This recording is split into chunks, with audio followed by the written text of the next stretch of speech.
SBC Media. Welcome to the iGaming Daily podcast, analysing the news from the betting and gaming industry all over the globe, supported by Optimove, the #1 CRM marketing solution for the iGaming market. Happy birthday, Ontario Online Gaming. 2 years ago, the Canadian province launched its open market to much fanfare. Since then, the province has grown and developed into a robust and, I would say, successful market. What hasn't grown, though, is the momentum for other provinces to follow suit. We're going to discuss the current state of affairs in Canada, as well as upstart Prime Sportsbook on today's episode of iGaming Daily. iGaming Daily is presented by Optimove, the #1 CRM marketing solution for the iGaming market.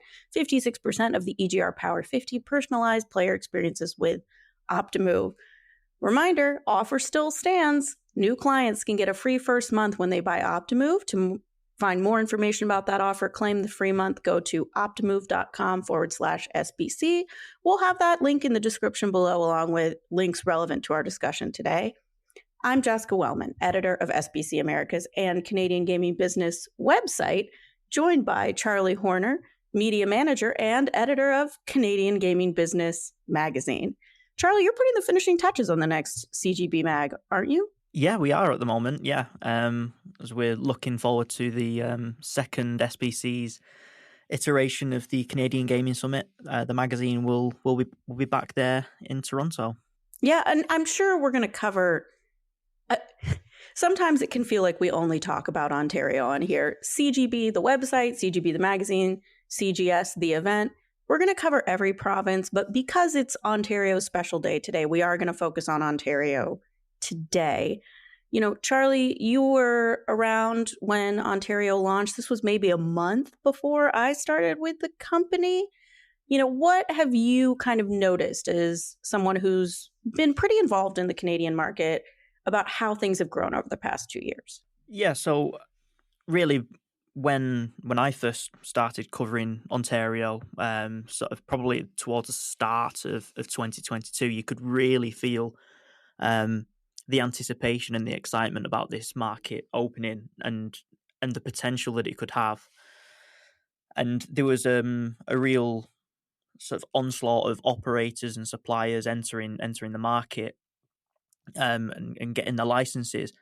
And then when the first sort of quarterly revenue figures dropped from iGaming Ontario, I remember I think we were at G2E together, Jess, and we were just a little bit underwhelmed by what we read. I very much remember this, yeah.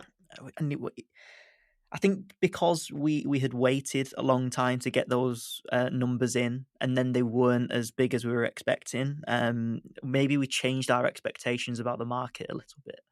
But what we have seen in the subsequent, 18 months now, is that there has been sustained and positive growth in the province. I mean, we don't have the latest quarterly figures, but for Q3, so the previous quarter, there was over 17 billion Canadian dollars worth of wages, and I think over 600 million Canadian dollars of revenue. So it's grown a lot. I think it's still a very exciting place, not without its challenges, of course, as we'll probably come on to discuss. But yeah, I think it probably has met the excitement and expectation that we had coming into it, I think. Yeah, I think I very much remember this moment at G2E because all of the media was kind of together and we were all like, But I think some of it is that we were so used to these US launches where it's just the promo spends and things like that are so big out the gate that you come out with this huge number and then you have a little bit of growth after it. When you think about that, Ontario was the first North American market to have an inducement advertising ban, so that emphasis on these sign-up offers wasn't quite the same. In hindsight, it makes a tremendous amount of sense that what we've seen over the past 2 years is really consistent growth, and it's actually like a very healthy market that you look back on that first one, and I kind of hang my head a little that I was so down on it. because you pointed out these huge numbers. The other thing that I really noticed about the most recent revenue report is how many active users they're gaining quarter over quarter. Right now they're up to about 1.2 million active players. That's, I think, their first time into 7-figure territory. Average monthly spend is going up and staying relatively, it's pretty flat, but it's not going down. It's not, we signed up for our promo offers and then everybody disappeared, which is what happens in US markets a lot. So I think that's all really good news for Ontario and the growth that we've seen and the growth that I think they're going to continue to see, which is why I think, we inevitably are like, well, it wasn't as big as Michigan, it wasn't as big as Pennsylvania. And that's kind of the problem with comparing it to a US market, is it is just so different.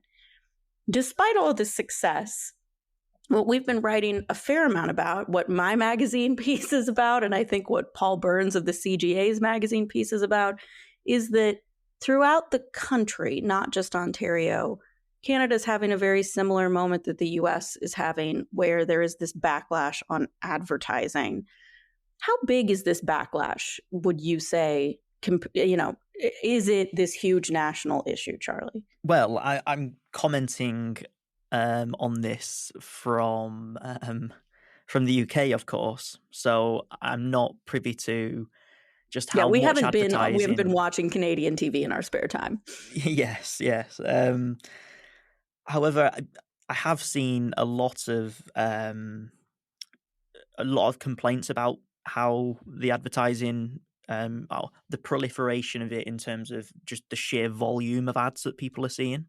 I remember when I was writing on the Canadian Gaming Business website, I covered a study from Ipsos, and they were saying that generally the public were sort of dissatisfied and quite annoyed with the level of ads. I think in the year to, I think it was early 2023, the amount of sports betting and gambling ads had increased by over 800% on that year, which is a lot. So I can understand why people might be frustrated, and this is where the AGCO has come in and intervened.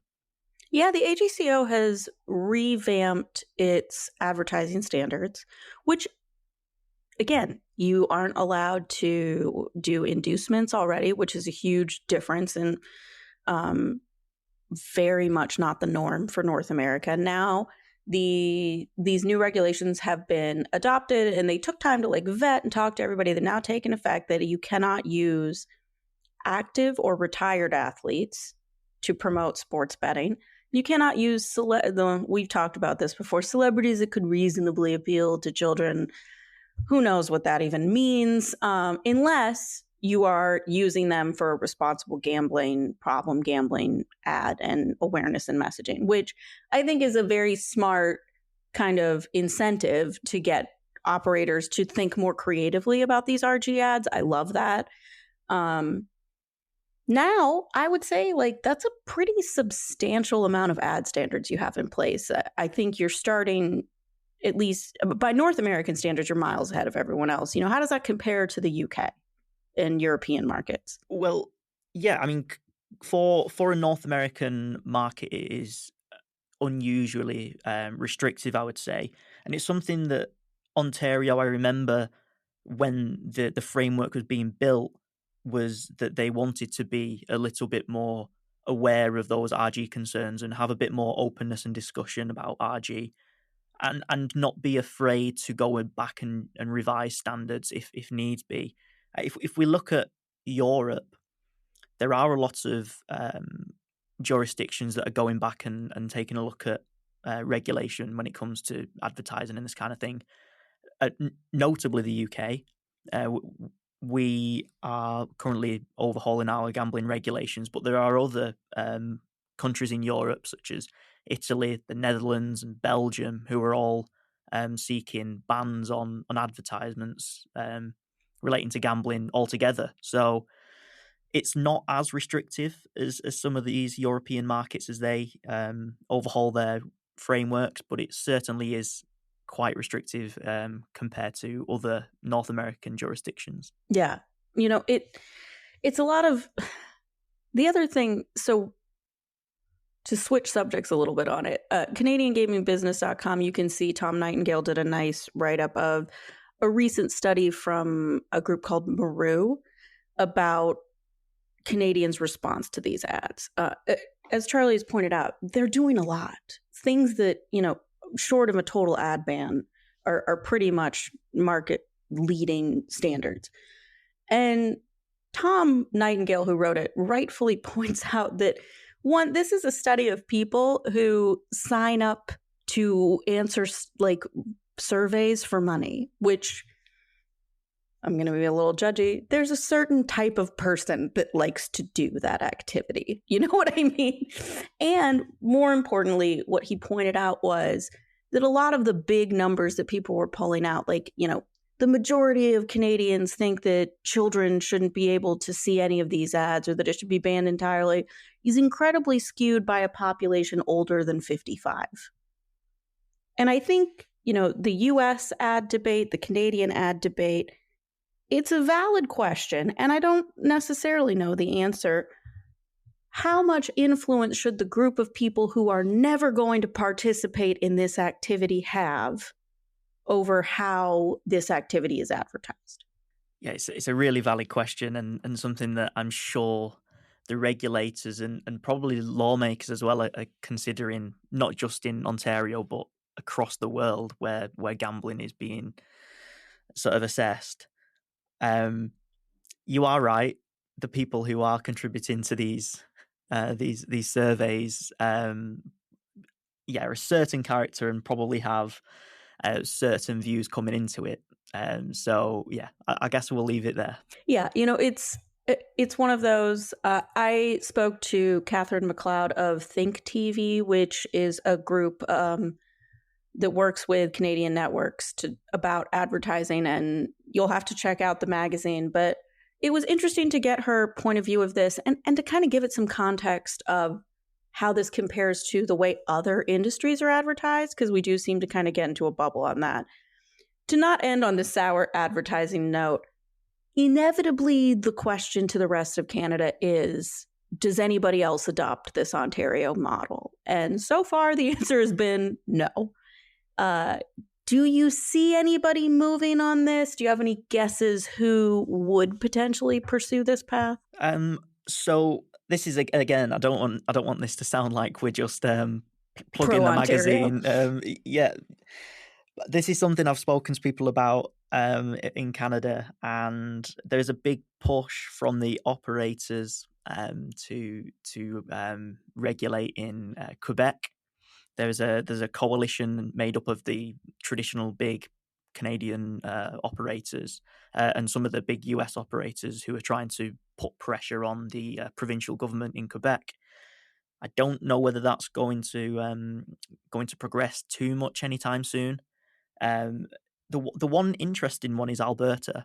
Because I was about to this was going to be mine, but go ahead. Well, I'm sure you'll come onto the provincial budget that was brought out. I think it was last month. But what was interesting was that one of the ministers, I think he's a minister in the sport or culture brief, Dale Nally, I believe he's called. He actually attended ICE in February. And appeared. I don't know whether he appeared on a conference panel, or whether he was just attending to talk to exhibitors. But that does sort of make you think that there is going to be a real push to at least try to establish some sort of legislation moving forward, whether that's in 2024 or 2025. So maybe Alberta's the one to look out for. Yeah, I mean, I think it's certainly more promising than a group of, foxes being like, open up the hen house, Quebec. We think it's a great idea. It's important for every province to understand that what works for Ontario might not work for other places. And we've seen this in the US. What works in some states doesn't work in other states. So this is the right first step, I think, to look at, okay, well, what financially would this look like? What would AGLC have to do? What would the change be to their bottom line if they were to open it up? And that's where I think it's going to be the most interesting. Obviously, this is the natural push to say you can have all of these conversations at Canadian Gaming Summit this June in Toronto. So be sure to go ahead and book those tickets. While you book your flights to Toronto, we're going to take a quick break and come back to discuss a new sports book that is small so far, but making a big impact. SBC Leaders connects the gambling industry's top-tier operators and associations to share the best ideas, collaborate on solving the biggest issues, and push innovation throughout the betting and gaming industry. If you're an operator and want to join the discussion, visit sbcleaders.com for more information. Welcome back to iGaming Daily. I have had my eye on Prime Sportsbook ever since it launched in Ohio last September. I've probably talked Charlie's ear off about it on company calls before. Charlie, do you know much about Prime Sportsbook? What have you heard? So, yeah, this is, from what I can remember, the sportsbook that's set up for the sharper bettor, the smarter bettor, the bettor who lives for this kind of thing. Correct. Rather than your recreational player that your FanDuels and DraftKings are mostly trying to catch. Yeah, as we are, the Massachusetts Gaming Commission made some headlines as being one of the first regulators to say they're probably going to have a roundtable with operators about this practice of limiting the amount of bets successful bettors can make. And the cry from the VIPs and the big bettors has been that these commercial sports books are too heavily focused on the recreational bettor. They limit anybody who wins. They can't even come to the regulated market and bet because it's not, lucrative for them. This is where I interject my opinion that nobody is owed the ability to make a living betting on sports, but that is neither here or there. And Prime Sportsbook is like, okay, hang a number and we will book it. And if you win, good job. And if you lose, yay for us. They expanded into New Jersey over the weekend. They had a Spanky. It's Gadoon. He has a very Greek name that I get wrong every time, but everyone calls him Spanky. Announced that he was the big first bettor in that, this group, which is Joe Brennan Jr. and Adam Bjorn, who have both been in the industry a really long time, want to make this kind of slim margins sports book that is not promo heavy, that is not marketing heavy, that does not have Jamie Foxx making ads for them. And I'll say in Ohio, it's been some pretty interesting results. Ohio is one of the more saturated states in terms of operators. I think that 19 online operators, if I'm not mistaken. And Prime, in the span of 6 months, has gone from a couple 100,000 in handle to, in February, they did a full 10 million plus in handle, which puts them in line with Hard Rock, which is a group with a brick and mortar casino presence in Cincinnati. The downside, in the same month, they lost $500,000 as their total revenue. Super Bowl. Super Bowl can be very swingy for any of you who watch the Super Bowl. It sure seemed like the Niners were going to win until they didn't. That, Joe Brennan, when I tweeted our article about Prime Sportsbook performance in Ohio, kind of responded and said, yeah, Super Bowl went from very good for us to very bad for us very quickly. That's the breaks. With that in mind, overall, with the $500K loss, the fact they lost $67,000 in January, and that when they did have profitable months, we're talking 2% hold, 3% hold.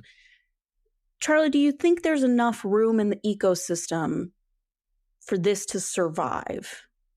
Is the first question. Can this just purely stay alive? This sport trade profit, where you are talking single digit hold? It's going to be difficult because the hold is so low. But I think there is a space for it because, like you say, there are bettors out there who don't want to put 12-leg parlays on the same game. They want a space where they feel like they are welcome. They feel like there's a community where they feel like there's that they're not going to get limited. They don't feel like that they're going to get booted off for the crime of happening to be quite good at betting. Yeah. So I think there's a space for it. if you're going to ask me whether it can make you millions and millions and millions of dollars, probably not, because, well, by definition, these players are actually quite good. Therefore, they're going to win quite a lot. Yeah, I mean, you have the loyalty of those players. You have the fact that those players are inclined to bet larger sums of money. And you have, like, listen, even the very, very, very best sports bettors in the world only win, like, to say even 58% of the time would be generous. Much like sports booking is a thin margin business, sports betting is a pretty thin margin business. It's hard to win much more consistently than that. As I see it, here's kind of the problem for these operators. Circa throw into, and Alex Kane of Sport Trade has been on this podcast talking about these issues. He's on Twitter talking about these issues. In every single one of these states, you have to pay license fees for all sorts of things. You pay your operator license fee. You have your various employees that have to get licensed. You have to have compliance solutions. You have to have geolocation and payments processing and KYC. And those are expensive. And the problem is that they only get cheaper when you really start to scale. And on top of that, Ohio, Prime came in knowing this, to be fair, but plenty of operators started in Ohio thinking it was going to be 10% taxes. And then, surprise, they made it 20. And now we have other states like New Jersey being like, well, we should just charge them more. That all of those kinds of decisions, as Alex has pointed out, really impact the primes and the sport trades way more than they impact the FanDuels and the DraftKings. And if anything, you are growing the chasm of parity between big and small. I guess this is a symptom of the fact that, I guess, sports betting, when we were in the early days and states were first legalizing, the argument was that, yeah, we will probably hold 4 or 5%, and the tax rates were set accordingly.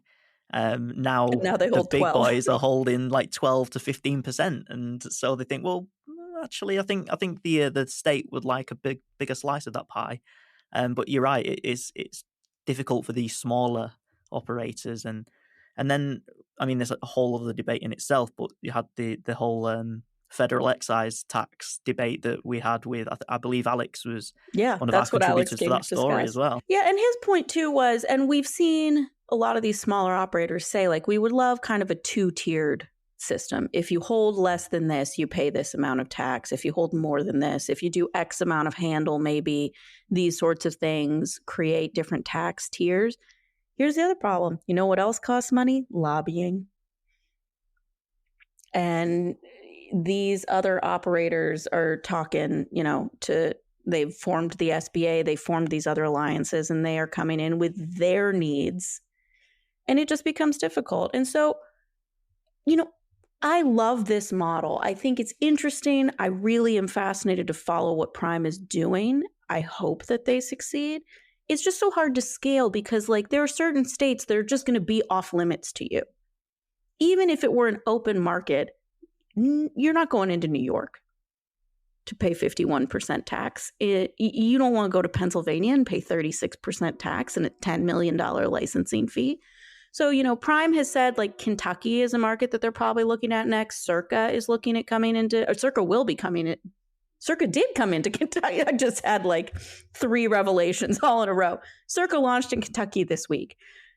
There's room here. It's relatively low licensing, relatively low tax. We're also not the biggest state, so there's a finite number of places that you can go with this model that you don't necessarily scale. And I'll be honest, as much as we have some big horse bettors, I don't really think Kentucky is overrun with people desperate to bet 5 figures on a good number in Kentucky. Maybe I'm wrong. Maybe I know the wrong people. I'm really excited to see what happens with this group because it's an interesting category, and more to the media side of things, it raises a lot of interesting questions that I think are worth talking about, which is, should people be forced to not limit players? Should the answer be to have alternatives like this for players that don't want to get limited? And a question that I'd like to end with, Charlie, I'm going to throw this at you, and I didn't prep you on it. But you keep hearing that we have to convert the offshore people to the onshore. And my question just continues to be, how many of these people are there?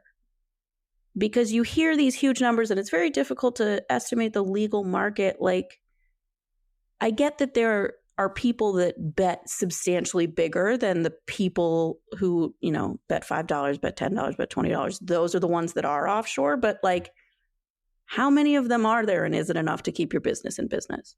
That's a huge question, I think, and I think you are right though that there probably are fewer people. They just probably stake in a lot more than the average recreational bettor, because there can't be that many people. I mean, we're having arguments and debates about the level of marketing, and is it too much, and are we bringing too many players to our platforms, and that kind of thing. So I would imagine that the vast majority of Americans who are betting are doing so legally, but I think there's probably a lot of dollars that's still being spent offshore. Yeah, I mean, if you get, Otani's interpreter, there's several $1 million to keep you in business right there. So I guess it's true. If you get a couple of them, suddenly you're talking half the handle of Kentucky. So, all right. You can check out more about Prime Sportsbook on SBC Americas. And of course, we'll continue to discuss anything that comes up on the regulatory front about limiting.